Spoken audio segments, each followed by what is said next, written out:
هلا أصدقائي، شلونكم؟ سيفي وياكم مثل ما عودتكم أخبار جديدة، ويلا خلينا نبلش.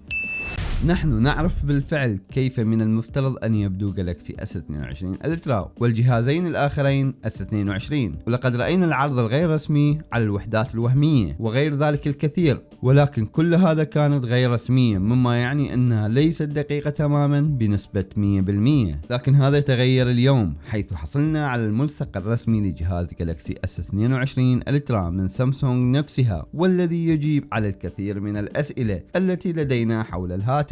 وتم الحصول على الملصق بواسطة ليتس جو ديجيتال، ويظهر S22 الترا بالإضافة إلى S22 بلس.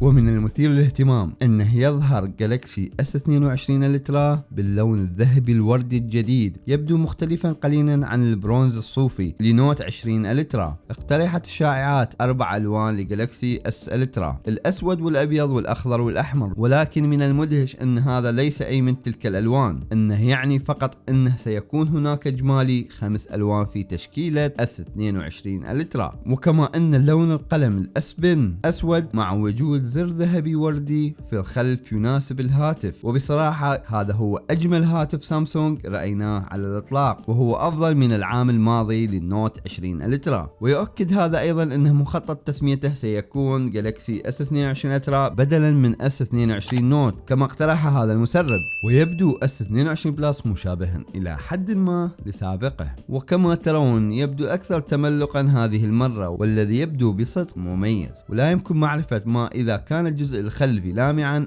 أم غير لامع للأس 22 بلس، ولكن من الشبه المؤكد أنه سيحتوي على زجاج خلفي مع أخيه الصغير اس 22.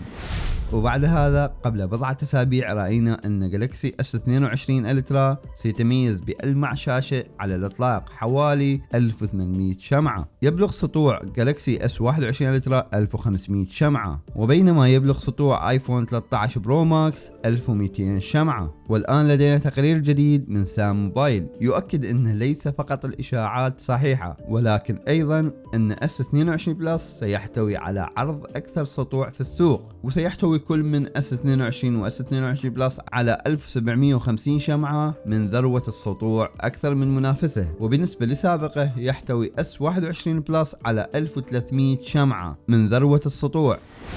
من الآن فصاعدا ستحتوي مجموعة جالكسي S22 على مجموعة شرائح سناب دراجون 8 الجيل الأول الذي رأيناه مؤخرا، تحتوي على مجموعة شرائح رسومات ضخمة، أعني إنها المرة الأولى منذ السنوات العديدة التي نتفق فيها هذه الشرائح أحدث من شرائح سلسلة A من أبل في الرسومات. إنه ليس تسريبا أو إشاعة، فإن سناب دراجون 8 الجيل الأول رسميا بالفعل، والمعايير تؤكد هذا.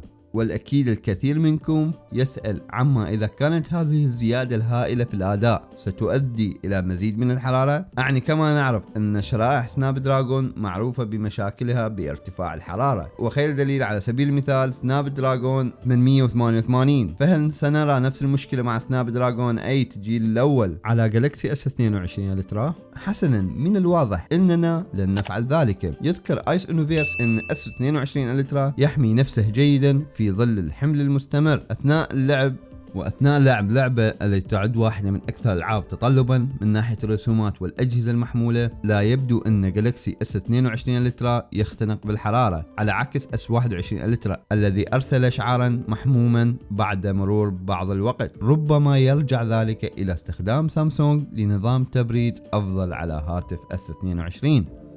إذ كنت تذكر فقد ورد أن سامسونج تستخدم تبريد غرفة البخار هذه المرة بدلا من تبريد جرافيت في تشكيلة S21، ويبدو أن هذا يعمل لصالحهم بوضوح.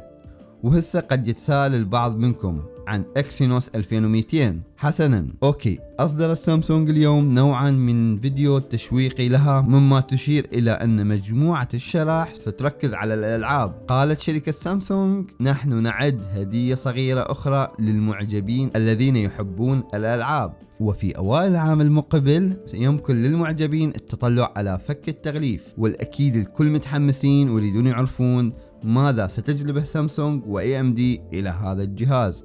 واكيد لا تنسى تكتبوا لي بالتعليقات آراءكم، ولا تنسون ايضا تفعيل زر الجرس والاشتراك ليصلك اخر تحديثات S22.